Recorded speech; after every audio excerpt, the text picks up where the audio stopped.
Saludos amigas, amigos, este es el programa Rompiendo el Hielo. Este es un programa ciudadano, absolutamente ciudadano, que tiene como objetivo conversar con los candidatos a la alcaldía de Quito para las elecciones del próximo 5 de febrero y, por supuesto, con quienes lo acompañan, en especial con el candidato a concejal por la zona norte. Le damos la bienvenida entonces con mucha gratitud a nuestro candidato Andrés Páez, candidato a alcalde, y a Diego Garrido, que es nuestro candidato a concejal. Vamos a empezar inmediatamente y les agradecemos, por supuesto, a los asistentes. Empezamos entonces, Andrés. Por favor, ¿un dulce elige? No como dulces. No, gracias. Dulces. No ¿Por qué? como dulces. Porque soy deportista, no como dulces. No como azúcar desde hace 10 años. ¿Ah, sí? Sí. ¿Ya? Entonces le vamos a pedir a Diego que coma. Ya me comí una mistela. ¿Qué te recuerda de Mistela, Diego? A la infancia. Yo estudié en la Escuela Espejo. Ya. ¿Y? Iba mucho al centro y recuerdo ir a las caramelerías y manicerías que hay en la Rocafuerte a comprar mistelas y colaciones. Ya. ¿Y algún recuerdo especial, particular? ¿La primera vez que comiste? También la provincia de Bolívar, que es la provincia de mi familia materna. Ya. Ahí probé por primera vez una mistela. Con alcohol. ¿Con Sí, alcohol? Chiquitos, pero nos daban. Perfecto, Andrés. Bueno, no pudo degustar de nuestros dulces, pero sí le quería pedir, ahora que estuvimos en diciembre con las tradiciones de Quito, queríamos preguntarle que nos cuente la historia de por qué surge la costumbre de las viudas del 31 de diciembre. Hay varias historias. Hay una versión de los guayaquileños y hay una distinta de los quiteños, que era la versión de Quito es la gente que despedía el año y para representar las cosas que habían pasado durante el año elaboraban un muñeco que lo paseaban además por la ciudad y que con eso se supone que estaban dejando atrás todo lo que había pasado. La historia de los guayaquileños coincide en algo con esa misma tradición. La diferencia son los años, que los guayaquileños hablan de que eso fue en el siglo XVIII y los quiteños hablan de que esto es mucho antes. Pero más o menos es eso, ¿no? Dejar atrás. Y luego, claro, las viudas son las que lloran a título de deudos de todo lo que se ha perdido. Es eso, ¿no? Son deudos. Luego las viudas han mutado a lo que es ahora, ¿no? Que es ya una cosa un poco con otros componentes e ingredientes que no son precisamente los de la tradición de ese entonces, que además la celebración de las viudas antes era con roscas, con café, con una serie de cosas que preparaban, entre esas los dulces, para repartir a la gente en cada uno de los barrios, porque luego se convirtió en una tradición de los barrios de Quito, que por cierto es una de las cosas que se debería retomar, porque se han abandonado las costumbres de los barrios de Quito. Gracias. Algunos analistas, sociólogos, historiadores dicen que hay cierto travestismo en lo de las viudas, un travestismo como momentáneo. ¿Te parece que es así o es exagerado? Sí. Yo diría que ha mutado simplemente la tradición.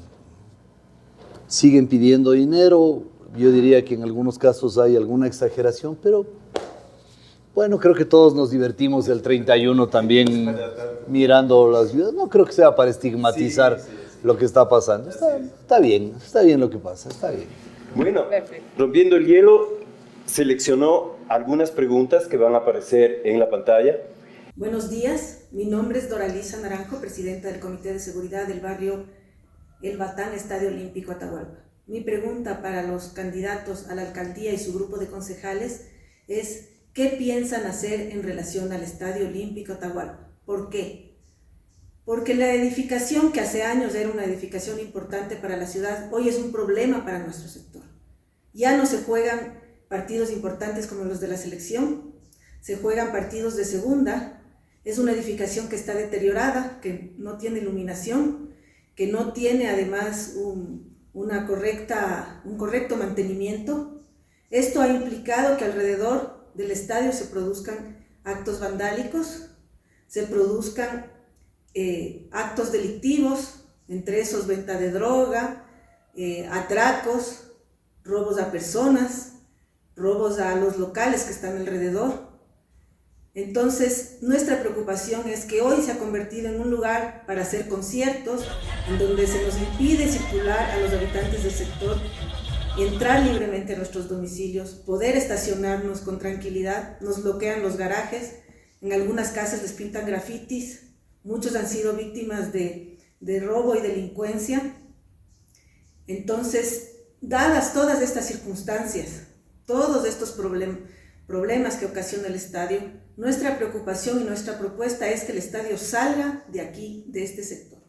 En lugar de eso, debería ser un lugar, un parque, un museo, algún proyecto importante que sirva para la ciudad, para Quito y para este sector. No nos interesa que sea un sector en donde vengan a construir grandes edificios y un grupo se beneficie de la plusvalía de este sector. Nos interesa que ese espacio sea para la ciudad, sea un lugar cultural o deportivo, pero no podemos seguir viviendo de esta manera. No podemos estar inseguros, no podemos ser continuamente agredidos. Por lo tanto, mi pregunta es, ¿qué piensan hacer el próximo alcalde y su grupo de concejales en relación al Estadio Olímpico Atahualpa? El estadio tiene 71 años de construido, ya no está calificado por la FIFA porque tiene problemas estructurales. Tiene que sufrir algunas modificaciones de carácter estructural para seguir sirviendo como estadio. Hay varias opciones, pero todo habrá que dimensionar desde el punto de vista económico, porque los otros estadios de Quito tienen propietarios, no son de la ciudad. El estadio de la Liga es de la Liga, el estadio del Aucas es del Aucas. No son estadios que estén a disposición de todos los equipos. Entonces no es un asunto tan fácil de decir hay otros estadios y váyanse a jugar allá, porque eso significa también un tema de costos y un tema vinculado a lo que significa el campeonato en donde participan otros equipos de Quito que no necesariamente tienen estadio. El Independiente tiene un estadio que no es en Quito, pero es el estadio del Independiente. Entonces, el asunto no es así de fácil, primero. Segundo, hay que regular el uso del estadio. El estadio lo alquilan para conciertos primero, porque ya no está calificado por la FIFA. Segundo, porque desgraciadamente no hay un sitio en donde se puedan hacer los conciertos. Los conciertos deben ser desarrollados en el Parque Bicentenario, que es ahí donde pueden desarrollarse con muchas más comodidades y facilidades para los asistentes y sin molestar la vida de los vecinos. Pero para eso también hay que generar una estructura mínima que no atropelle el nuevo diseño del Parque Metropolitano, del Parque Bicentenario, que finalmente habrá que concluirlo. Tercero, el Estadio Olímpico Atahualpa no es una responsabilidad del municipio. El Estadio Olímpico Atahualpa es la concentración deportiva de Pichincha. Ellos son los dueños, que es una persona diferente al municipio de Quito. Entonces, si es que hay alguna inquietud sobre el estadio, hay que trasladarla a la concentración deportiva de Pichincha. Lo único que hace el municipio es regular el uso del suelo. La concentración deportiva de Pichincha, ¿qué es lo que se le ha dicho? Se ha tratado de hacer en varias ocasiones. Incluso se trató de hacer en la administración del general Moncayo un proyecto vial relativo al estadio, en donde una vía tenía que pasar una prolongación de las Naciones Unidas debajo del estadio para salir hasta la Simón Bolívar. Y la concentración deportiva de Pichincha no dio las facilidades del caso. Entonces es un tema mucho más complejo de lo que parece. Habrá que ver todas las aristas del problema. Muchas gracias, Andrés. Vamos a la siguiente pregunta. Muy buenos días, tardes o noches. Somos los residentes del barrio La Paz. Desde hace un par de años no tenemos paz ni tranquilidad en nuestro querido barrio. Y es que los bares y cervecerías se han asentado dentro de nuestra zona residencial con el pretexto de que son restaurantes. Aunque es evidente que la gran parte de estos locales son cervecerías o cadenas de cervecerías, la administración municipal poco o nada han hecho para hacer cumplir la normativa existente. La convivencia pacífica con estos locales es muy complicada, debido a que no cumplen con las normas de insonorización, no cumplen con lo que es parqueaderos propios, ni siquiera con la parte de construcciones y arquitectónica. Incluso estaban construyendo un nuevo edificio sin ningún permiso. No nos oponemos a las actividades económicas en nuestro barrio, sí nos oponemos a las actividades económicas que no son permitidas en las zonas residenciales. Y es que si en realidad fueran restaurantes, no estaría prohibido el ingreso a menores de edad. Por eso, señores candidatos, queremos saber qué van a hacer para que la paz vuelva al barrio La Paz. La solución realmente es sencilla. El grave problema de la ciudad es que el municipio dejó de hacer cumplir la norma y encontró los bypasses para estas. Si nosotros aplicamos simplemente la regulación de uso de suelo, queda solucionado el problema. Es decir, donde no deben ir discotecas o bares no deben funcionar. Ese es el grave problema y debe exigirse que el primer estudio, el primordial estudio para que esto suceda, haya un impacto de convivencia, para que la gente que estuvo ahí, que vivió ahí, que hizo de ese barrio su residencia, no sea afectada.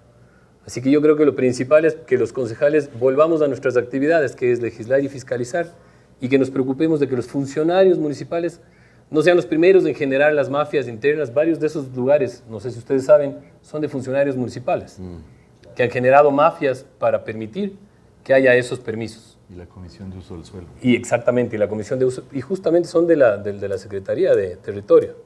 Entonces, lo que tenemos que hacer es que se cumpla la norma, es así de sencillo. Y estamos preparados para eso.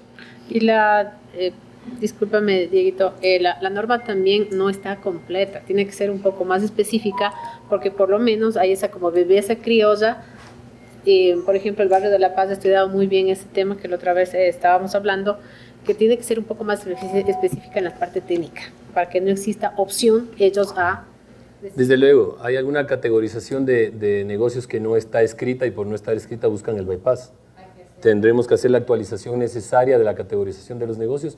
Y también creo que lo que dijo Andrés es muy importante. Nosotros en el Parque Metropolitano podemos crear un gran distrito de entretenimiento, bicentenario, y darle solución a toda la ciudad, que la ciudad pueda seguir viviendo una dinámica cotidiana con tranquilidad como vivía antiguamente. Creo que hay un espacio perfecto no solo para conciertos, sino para especificidad de negocios de entretenimiento nocturno sano, que podamos tener la seguridad del caso para que no haya microtráfico y para no exponer a la juventud a la inseguridad que genera la dinámica de estos comercios. Ahí está la parada del metro. La movilidad podría ser muy amigable para quien decida tener una noche de fiesta en la ciudad. Gracias, Diego. Vamos con la siguiente pregunta para el señor Andrés Páez. A los postulantes para la alcaldía de Quito. Sin duda alguna, el Metro de Quito es un sistema de transporte moderno que ayudará a movilizar a más de 300.000 usuarios. Sin embargo, ¿cuál sería su propuesta para mitigar las ventas ambulantes, vehículos mal estacionados y sobre todo la delincuencia, por su alto tránsito en cada una de sus estaciones? Muchas gracias. El tema del metro, primero tiene que entrar a funcionar y desmentir lo que dice el alcalde, que es gratis el funcionamiento del metro. Eso no es verdad. Hay un contrato firmado con un operador que le cuesta $7 millones mensuales al municipio y ya hemos pagado 14 millones, por si acaso, de 2 meses. Así que mientras los vagones están ahí sin funcionar, los quiteños seguimos pagando el metro, primero.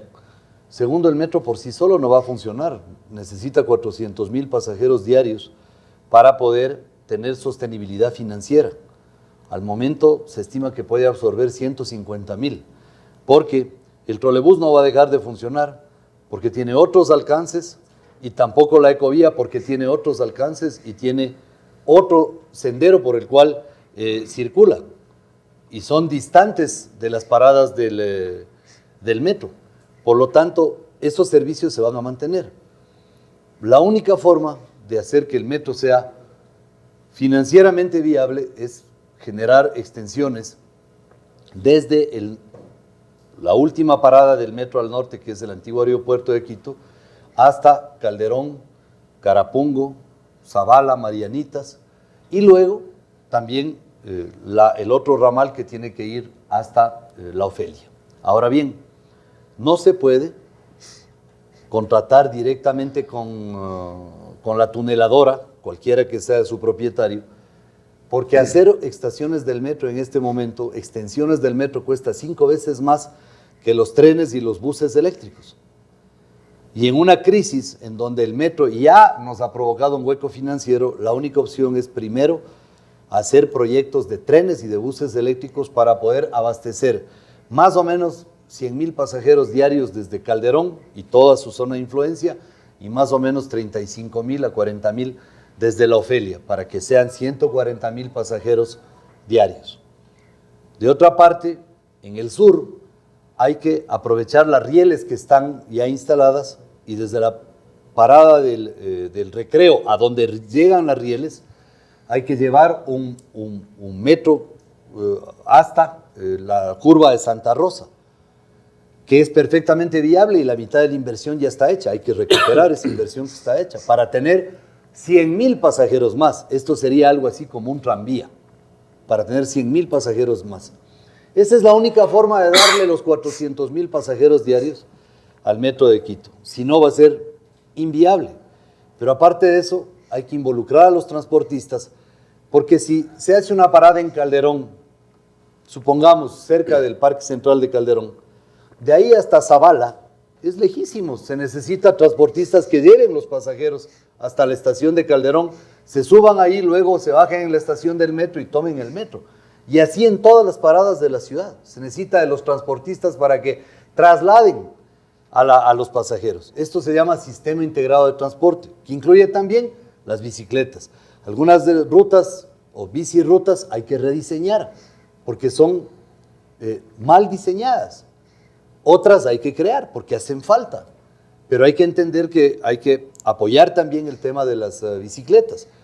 El otro componente es el tema de los peatones, porque también hay que hacer que los peatones sean respetados en una ciudad donde los peatones no precisamente son respetados. Y hay que crear una cultura del peatón. Si no, vayan a la autopista General Rumiñahui, están los puentes ahí numerados, y la gente, en lugar de subir al puente y cruzar con seguridad, se quiere cruzar por la mitad de la vía y los atropellan. Entonces, el tema del metro es un tema muy complejo. Las paradas tienen que ser desarrolladas como centros de expansión inmobiliaria. Dentro del metro no van a haber ventas de ningún tipo, por supuesto. Fuera del metro seguramente habrán. Yo no voy a permitir que a los vendedores ambulantes les quiten sus cosas. Eso yo soy claro y categórico. Tampoco voy a permitir que en la ciudad haya un gran relajo, pero hay que darles lugares en donde la gente pueda trabajar con dignidad, con baterías sanitarias, con techo, pero quitarles el capital de trabajo a esas personas me parece una barbaridad. Un atentado, ese sí, contra los derechos humanos. Y por supuesto, va a haber una regulación muy exigente respecto a lo que son ventas ambulantes en el entorno de las paradas, considerando que cada una de las paradas es muy diferente a las otras.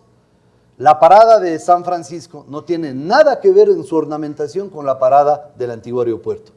Y esa tampoco tiene nada que ver con la parada de la Pradera.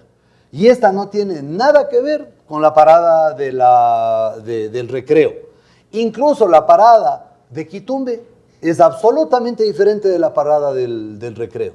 Entonces, cada parada tiene que tener un tratamiento diferente, porque van a estar en zonas de influencia que son diferentes también.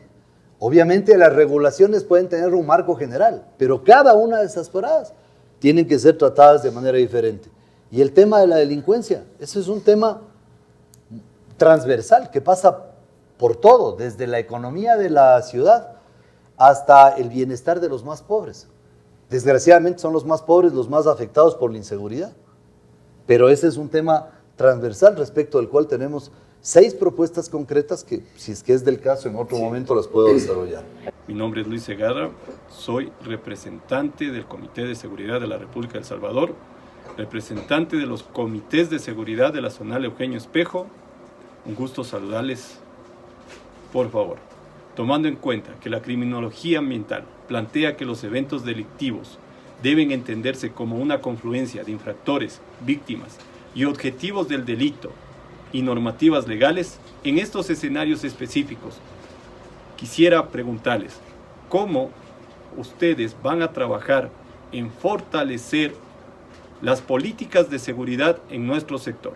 De la misma manera, cómo van a trabajar con las instituciones que ejercen la seguridad pública, tanto como Policía Nacional y los GATS municipales, quienes tienen la obligación, en este caso los GATS municipales, de cuidar y preservar los espacios públicos para que estos no sean cantinas o que sus espacios públicos no sean utilizados como centros de acopio o de asociación ilícita.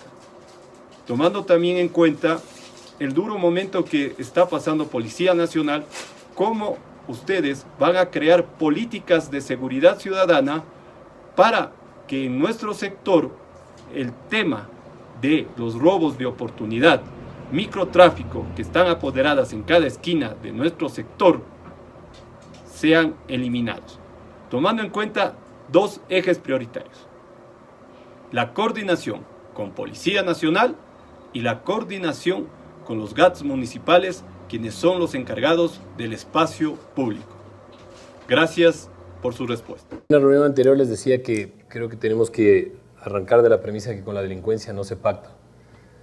No se puede pactar, hay que combatirla decididamente, y creo que eso es el grave problema que tenemos en la ciudadanía hoy en día, y no solamente en Quito, sino me da la sensación que todo el país, es que el crimen se ha tomado el orden público a través de las instancias como la Policía Nacional y algunas otras instancias de gobierno. Definitivamente que hay un plan contundente de seguridad diseñado para la alcaldía, y de la mano todos los concejales respaldar esa posición. Y la primera es que todos los órganos que tenemos que controlan la seguridad en la ciudad desde la alcaldía sean grupos de apoyo para controlar el orden público. Es decir, seguramente en nuestra administración, en la administración de Andrés como alcalde, nos vamos a olvidar de esa persecución de motos 4 motos a un carro que evade el pico y placa, o los agentes metropolitanos persiguiendo justamente ventas ambulantes, cuando realmente tienen que convertirse en un órgano de respaldo y coordinación para combatir el crimen organizado. Así que la Policía Metropolitana va a estar al servicio de la ciudadanía para combatir el crimen. Los espacios públicos tienen que ser debidamente mantenidos, iluminados, y promover, como conversábamos hace un momento tomando un café con alguien de ustedes, y tenemos que tomarnos del espacio público la ciudadanía, para que la ocupación del ciudadano haga que el delincuente se aleje. ¿Sí? Tenemos que crear ecosistemas seguros, y eso es participación de todos. El municipio adecentando y mejorando los espacios públicos, y la ciudadanía apropiándose de ellos. Yo creo que esto es un trabajo transversal que tenemos que hacerlo no solamente desde el municipio, sino con la participación activa de los ciudadanos. Saludos desde el Laboratorio de Reciclaje. La pregunta es, ¿qué propone para mejorar el tema ambiental en Quito? Y también conocer sobre su opinión en cuanto a la minería en el Distrito Metropolitano. También sabemos que la separación de residuos en la fuente es muy poquita aquí en Quito, y cuál es su propuesta concreta para aumentar esa separación de residuos y obviamente el reciclaje en sí. El Chocó Andino, yo lo he dicho claramente, es más, ustedes que están haciendo reuniones con los candidatos, sería bueno que les pregunten a los que están calladitos respecto del Chocó Andino. Porque en el Chocó Andino hay intereses de ciertas mineras para aprovechar el Chocó Andino. Y en política no hay silencios deliberados. Ojalá les pregunten ustedes cómo así están tan callados con el tema del Chocó Andino. Yo he sido claro y categórico. El Chocó Andino no se va a topar. Ni un clavo, nada. Ni zona de influencia ni de no influencia. Nada, absolutamente nada. Yo en eso he sido claro y lo repito. Hay zonas del Distrito Metropolitano donde se pueden desarrollar cierta actividad minera. Si es que las hay, tiene que ser ambientalmente sostenible, socialmente responsable y económicamente rentable. De lado y lado. es decir, del inversionista y de la ciudad, porque tampoco es que vamos a entregar zonas para que ahí hagan lo que se les viene en gana y que la sociedad no reciba ningún tipo de beneficio. Entonces, eso en cuanto a la minería. En el Chocó andino, 285,000 hectáreas, eso no se va a topar. Eso sí, es más, hay que desarrollar proyectos de turismo amigable hacia la zona del Chocó andino para conectar con los proyectos de turismo de la mitad del mundo y lo del centro histórico, porque si no la gente viene a Quito, se queda una noche y al día siguiente se va. Y hay que hacer que la gente se quede más tiempo, primero. Segundo, el tema del reciclaje. La separación en la fuente, yo tengo la experiencia en donde yo vivo. En el edificio donde yo vivo, nosotros nos encargamos de separar todos los desechos orgánicos aquí, lo que es plástico acá, lo que es papel, cartón y otros acá, y si por ahí hay algún escombro, pues por otro lado. Nosotros separamos eso. Viene el carro de Maceo y los vuelve a mezclar. Sin embargo, hacemos el esfuerzo de seguir separando porque tenemos la esperanza de que de pronto, aunque sea una parte, llegue separado. Generalmente las mismas personas que recogen se encargan de separar al menos el plástico. Pero hay un ejemplo que es la experiencia de la provincia de Loja, especialmente de la ciudad de Loja, en donde hay una separación en la fuente y eso tenemos que aplicar. No se olviden de que esta es una ciudad que tiene 3.270.000 habitantes y es muy complicado el tema de la recolección de basura, aunque funciona bastante bien en algunas zonas. Pero hay 8 carros parados, 4 de carga frontal y 4 de carga lateral están parados. Se está recogiendo la basura en volquetas, lo cual es antitécnico y ha provocado accidentes laborales. Hay que recuperar eso. Ahora, claro, ustedes dirán, ¿cómo es posible que tanto tiempo estén parados esos carros? Bueno, porque ese es el negocio, contratar las volquetas de los amigos, pues ese es el negocio. Por eso no reparan los carros de Maceo.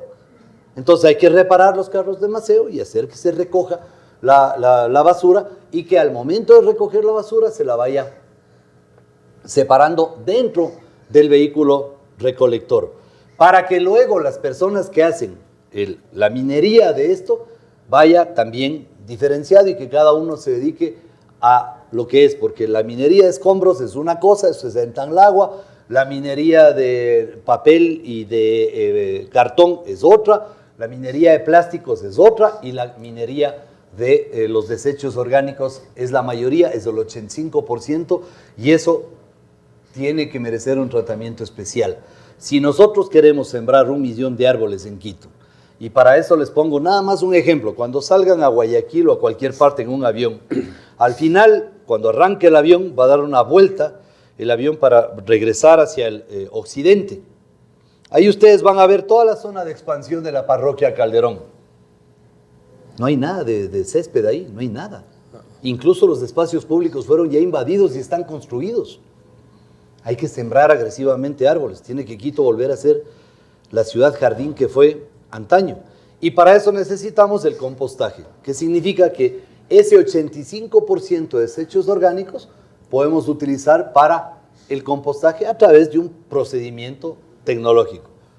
Cuarto tema, no puede seguir siendo la basura tratada de la manera en que hasta ahora ha sido tratada. Están los cubetos ya desbordados.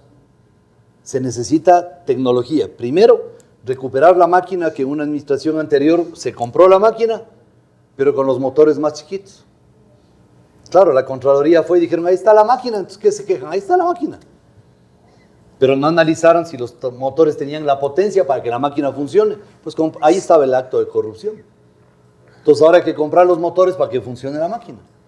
Que es una máquina que va a producir energía, pero hay que introducir tecnología para el procesamiento de la basura en todos los centros en donde la basura es depositada. No podemos seguir enterrando la basura, hay que utilizar ahora mecanismos tecnológicos de nueva generación que efectivamente son los que van a promover una generación de energía, que es lo que se va a necesitar. Yo creo que ahora todo lo que es el procesamiento de la basura tiene que apostarle a la generación de energía, porque Quito necesita energía, entre otros el propio metro de Quito, para bajar costos de operación. Eso puede salir de la basura. ¿Hay tecnología para eso? Sí. ¿Cuesta? Sí. Pero también hay un mecanismo para el tratamiento de la basura al que no hay que tenerle miedo, que se llama concesión. No hay que tener miedo a eso, porque tenemos que ser socios con la empresa privada y con inversión extranjera. Gracias, Andrés. Hay una pregunta, Diego, para complementar lo que acaba de decir Andrés. ¿Te parece si se puede incentivar la creación de centros de reciclaje en cada barrio para reforzar lo que acaba de decir el candidato? Tú tienes el corredor de las parroquias norcentrales que deben estar seguramente a más de 60, 70 kilómetros de Linga. Tenemos que crear pequeños centros de acopio y parte de la concesión, la maquinaria debe distribuirse de manera efectiva para que la tecnología llegue a los diferentes lugares del distrito metropolitano. Más aún, las parroquias noroccidentales están mucho más lejos aún, que son varias, son 5 o 6. Tienen una producción menor de basura, pero esa basura tiene que ser trasladada al mismo botadero. Así que con tecnología fácilmente las plantas que se pongan pueden ser de menor calado, distribuidas de una manera lógica en todo el distrito metropolitano y tener centros de acopio, reciclaje y de transformación de basura en diferentes lugares. No deberíamos tener uno solo. Muy buenos días, mi nombre es Isabel Vinuesa y quisiera exponerles la siguiente temática. Para nosotros, la avenida de los Chiris es una zona hostil, debido a que se ha convertido en una autopista dentro de la ciudad, donde viven personas con discapacidad, adultos mayores, niños y que no pueden cruzar ni la calle por una mala planificación urbanística. Los parqueaderos en el parterre central son antitécnicos y han causado accidentes graves de tránsito. Además, el parterre central se ha convertido en un bar al aire libre, en donde la gente viene a beber sin control, afectando la tranquilidad y seguridad de los que vivimos aquí. Basta ver lo que pasó en las fiestas de Quito. Hubo incidentes graves porque la magnitud de gente convocada fue incontrolable, tanto para los agentes metropolitanos de control como para la misma Policía Nacional. El ruido es constante en esta avenida los 365 días del año, las 24 horas del día, por las carreras de buses y autos en la mañana, piques de motos, carros, bares, discotecas y restaurantes que no tienen ninguna insonorización técnica en la noche, perjudicando directamente la salud mental y física de nuestros moradores, que ya padecen problemas de salud como son la depresión, perturbación del sueño, daños del sistema nervioso, entre otros. Queremos preguntarles a los candidatos y a sus concejales si contemplan en su plan de gobierno esta problemática de salud mental y convivencia ciudadana que padecemos la gran mayoría de los barrios de Quito y cómo lo van a hacer. El tema de las Chiris, se parquea ahí la gente porque no hay dónde estacionar. Entonces, lo que hay que hacer es un proyecto que ya está aprobado y terminado, que es la construcción de 3.000 parqueaderos debajo del Parque La Carolina, en una primera fase, que luego se puede ampliar a 2.000 parqueaderos adicionales, dependiendo de las características que se encuentren al momento de hacer los primeros 3.000 parqueaderos, cuyos estudios de suelo ya están terminados también y son perfectamente viables.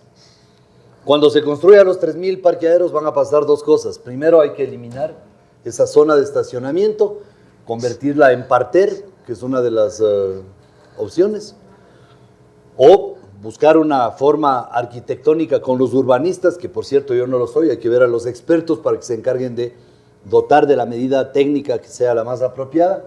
Y segundo, cuando se construyan estos parqueaderos, muchas zonas del entorno del Parque La Carolina ya no va a haber dónde estacionar, porque tienen que convertirse en vías de circulación. Esas zonas, porque los que tienen vehículo tienen que ir a estacionar en donde están los estacionamientos. El 67% de las actividades comerciales de Quito se realizan en el hipercentro, es decir, en todo el entorno del Parque La Carolina. Es un problema el tema de la movilidad, pero es un problema también el tema de los estacionamientos. ¿Qué significa esto?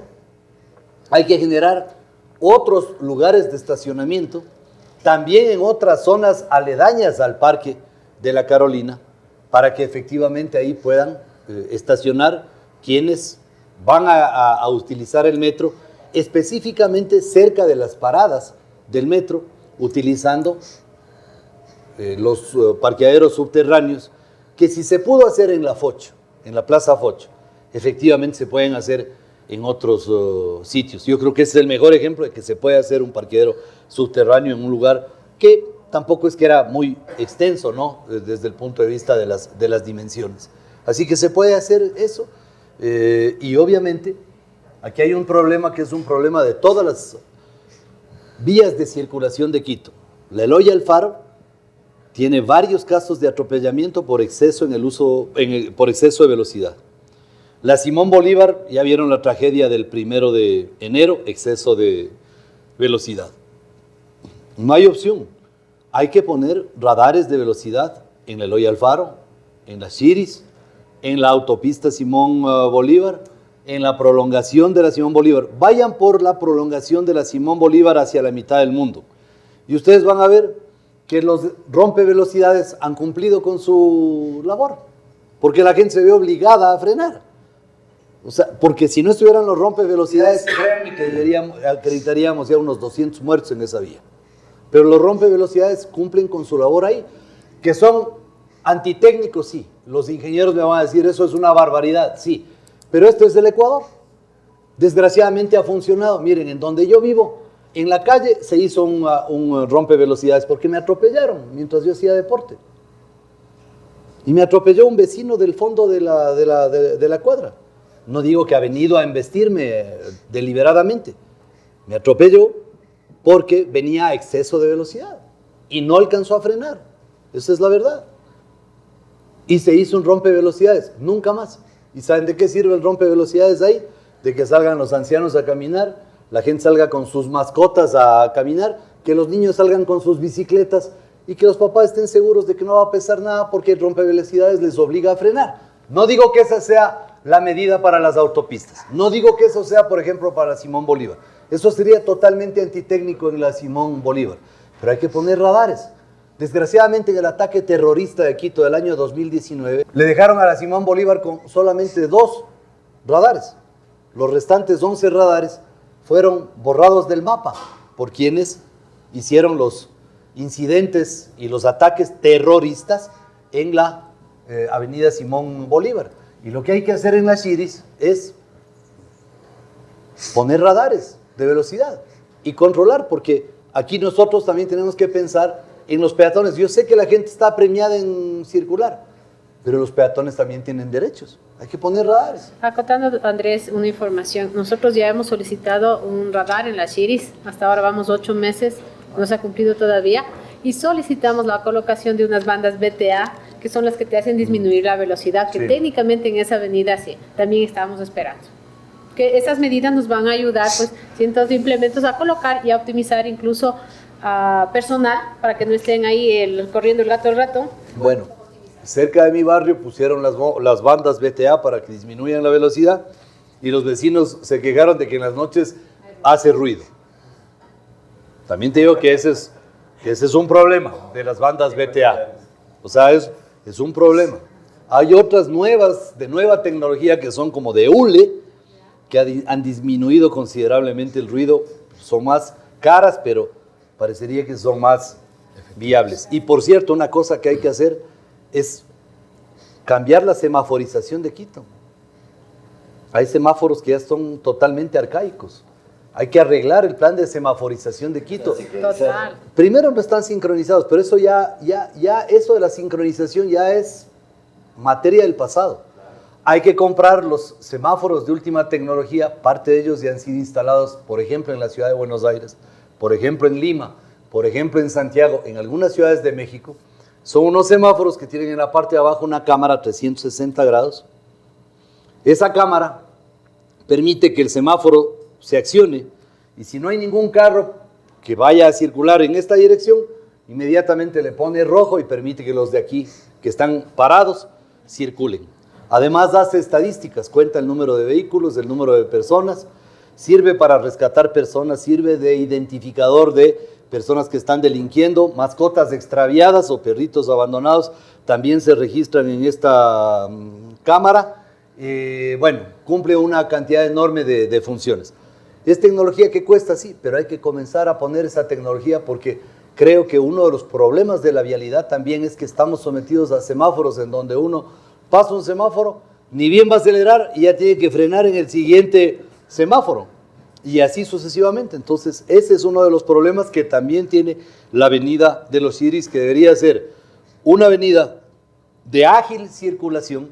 Yo creo que si la gente circula más ágilmente, va a reducir la velocidad. Eso está técnicamente comprobado. La gente que sabe que va a circular ágilmente reduce la velocidad, porque no está premiada de que el siguiente semáforo ya le va a alcanzar. O sea, hay que utilizar los avances tecnológicos. Yo también pregunté, los semáforos sincronizados ya no existen. Ya ese tema es tecnología del medioevo, me dijeron. Señor candidato, nosotros los jóvenes que no somos alcohólicos, ni drogadictos, ni pandilleros, no tenemos lugares donde podamos desarrollarnos como seres humanos.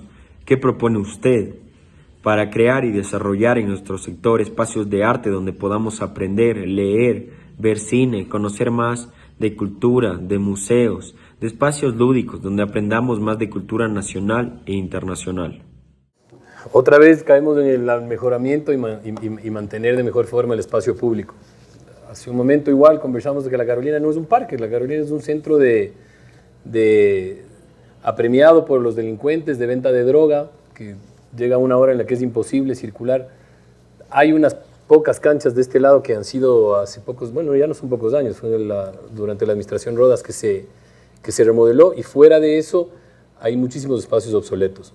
Creo que tenemos, aquí puntualmente para este sector, tenemos un gran pulmón que podríamos activarlo para la apropiación del espacio público que funcione para la cultura, el arte, el deporte, para el entretenimiento sano, como acaba de decir el chico, para quienes no somos drogadictos y alcohólicos, y para todos, porque creo que si revisamos estadísticas a nivel mundial, en Finlandia había un grave problema de alcoholismo, drogadicción y suicidios en jóvenes. Y la solución fue el mejoramiento del espacio público, inclusión de deportes y artes en los currículums de educación y las prácticas deportivas. Con esto, en pocos años pudieron bajar los índices radicalmente. Así que en las escuelas, implementar todas estas toda esta parte curricular para reforzar la parte lúdica y artística y deportiva también. Deberíamos volver a los campeonatos intercolegiales, ¿no? Conversamos un rato con Diego y contigo también sobre los equipos de fútbol de nuestra época y de los colegios, y son campeonatos que hasta el día de hoy nos acordamos. Así que el municipio tiene que dinamizar el deporte y la vida sana, definitivamente. Excelente día para todos. Mi pregunta para usted, señor candidato o candidata, es ¿cómo eliminarán la inseguridad del Parque La Carolina? Ya que recordemos que debido a las peleas constantes por ventas informales, robos, expendio de drogas y consumo de alcohol, el Parque La Carolina ya no es un lugar confiable. Y esto es debido a que ha adquirido una mala fama. El Parque La Carolina es uno de los íconos de la capital, hay que conservarlo. El tema de la inseguridad es un tema transversal. Hay que poner ojos de águila, iluminar varias áreas que no están iluminadas, mejorar el control, ahí sí, de la policía municipal para sacar a gente indeseable que se localiza en el parque. Y hay que entender que mientras existan problemas de fondo con la inseguridad, el tema de la inseguridad no se va a resolver. Miren, vamos a poner ojos de águila, cámaras, mejor tecnología, sistema espejo para que las imágenes vayan al Ichimbía y a los UPCs, la unidad de defensa de las víctimas de la delincuencia. Se pueden hacer muchas cosas, apoyo a la policía, convenios con la policía, combustible para las motocicletas y los patrulleros, todo se puede hacer y se va a hacer. Mientras existe ese código penal, nada va a servir. Mientras existe ese código penal, no se va a resolver el problema de la Carolina, ni de ningún parque, ni de ninguna ciudad, ni de ningún cantón, ni de ningún lugar de este país. Porque un código penal que protege a los delincuentes y que tiene un montón de garantías solo para los delincuentes y ninguna para las víctimas de la delincuencia. Un código penal que es la herencia de esa doctrina garantista, que es una aberración jurídica. Yo soy abogado y lo podría sostener en otro foro, por supuesto, no hoy día. Es una aberración. Un código penal diseñado para favorecer a los infractores y dejar en indefensión a las víctimas. Miren, aquí podemos poner 4 millones de ojos de águila que si le agarran a un ratero y va ante un fiscal y le dicen, si va, de gana ha venido, vaya nomás, cuidado, le despeinan, no, siga nomás. O sea, miren, un código penal que no sanciona la reincidencia, que es una cosa, pero mínima, pues en una sociedad civilizada, mínima. Mientras haya ese código penal, yo, por cierto, conozco, como abogado, jueces y fiscales de primera, yo puedo dar los nombres, y me honraría dar sus nombres, pero también conozco de los otros, cuidado, a esos otros hay que publicar los nombres y las fotos. Ya van a ver en el Twitter hoy noche lo que voy a publicar yo, de cómo liberaron a un delincuente y al día siguiente el mismo delincuente fue y le mató a un niño. Miren, aquí podemos, el Parque La Carolina es un pequeño ejemplo. Supongamos que cogemos a los que andan traficando drogas en el Parque La Carolina. ¿Se asimilan al Código Penal? Pero por favor, pues, pero ¿cómo es posible que les hayan agarrado a los señores si son consumidores? Y están protegidos por la tabla de drogas. Que es cierto, mi buen amigo Guillermo, a quien le estimo y aprecio, está en deuda con el país en ese tema, el de la tabla de drogas, que es la gran alcahuetería para el microtráfico, que les afecta no solo a La Carolina, ¿no? Vayan a ver cada uno de sus barrios. La gente malviviente que aparece es precisamente la que está en el microtráfico viendo quién le compra las drogas. Entonces, le agarramos al microtraficante, pero para que de gana le cogen. Si es consumidor, vaya nomás. Y después, ¿qué hace el microtraficante? Se venga de las personas que le denunciaron. Miren, vamos a hacer todo esto, pero yo tengo ya elaborado y lo presenté hoy día, un proyecto de reformas penales para cambiar el Código Penal. Yo he sido legislador 4 veces y sé cómo funciona esto. El día en que esto vaya a ser debatido en el Pleno, espero ir junto a los quiteños, como hemos ido en otras ocasiones, ojalá 500,000 de quiteños al Congreso, a la Asamblea, para ver si votan por los delincuentes o si votan por la gente. Yo creo que todos los que estamos aquí pagamos impuestos, ¿no? Si no impuesto a la renta, al menos pagamos en las facturas cuando compramos. Pagamos impuestos. Pagamos impuestos con los cuales se pagan los sueldos de los abogados que patrocinan a los delincuentes que nos roban en las calles. ¿Les parece a ustedes eso? Vean, este país está patas arriba, en serio. Tenemos que ir un día al Congreso, el pueblo de Quito, para favorecerle a todo este país y decirles: con esta capital no se vuelve a jugar. O aquí cambia el Código Penal o arde Troya. Y han de decir que otra vez se creyó incendiar Quito, lo cual es falso. Los que incendiaron Quito fueron otros. Los que incendiaron Quito fueron los que actuaron en octubre del 2019. Ellos incendiaron Quito de verdad. De paso, la Contraloría y Teleamazonas, ¿no? Estoy utilizando un analogismo. Tú me has de corregir porque tú eres periodista y escritor, entonces vas a poderme corregir si yo me equivoco en la dicción. Pero realmente aquí hay un problema de fondo, es un problema estructural. Supongamos que cambiamos el Código Penal. Si seguimos con los mismos jueces y fiscales, entonces el nuevo cambio del Código Penal tampoco sirve. Entonces, ¿qué es lo que hay que hacer?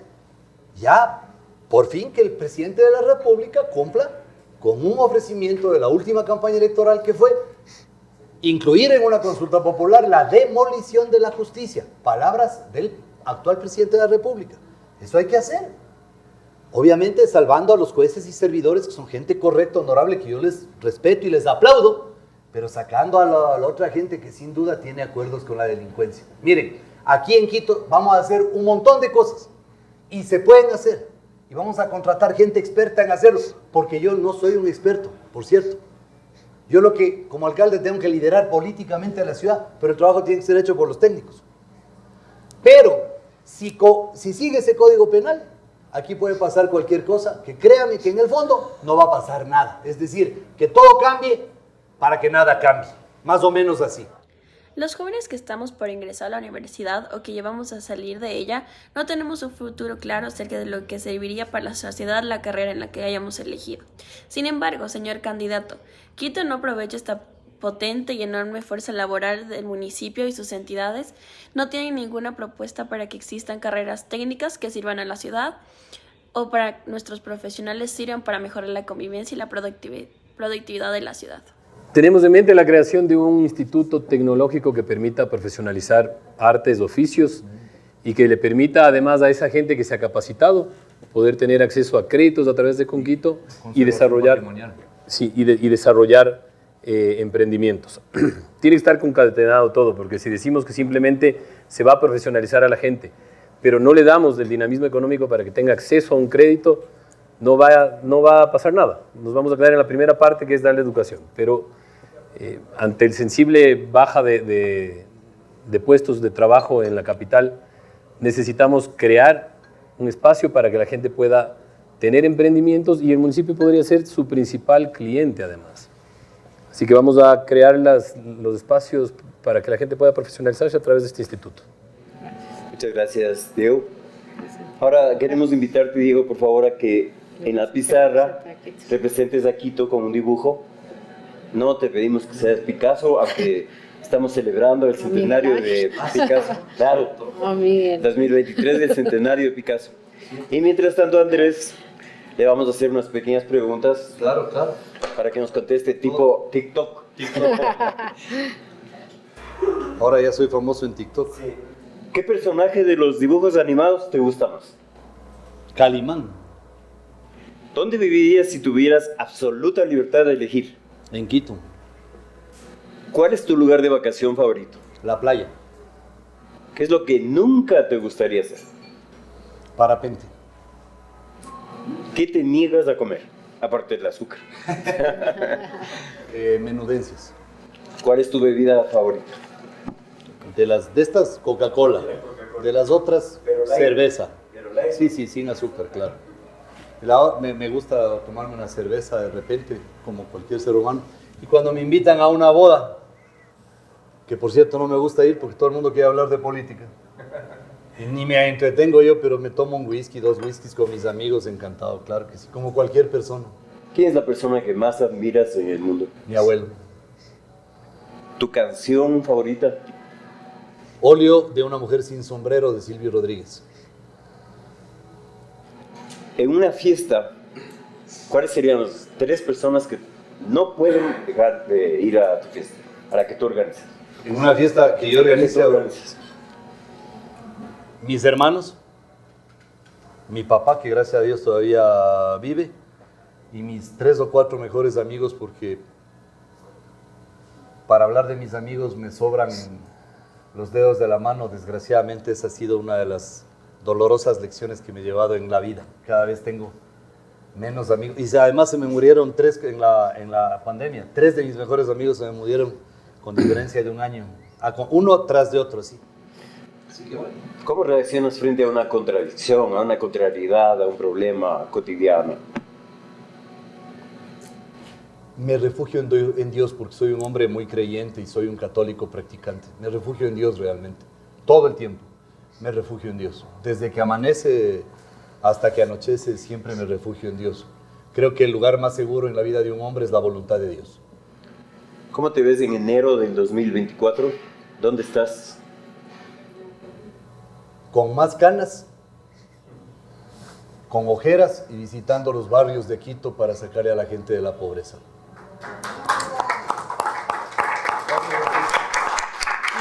Ahora vamos a pedir a Diego que nos explique su obra de arte. Sí. Con lupa. ¿Te puedes acercar acá? Ese marcador está muy pálido. Ya voy a pedir otro.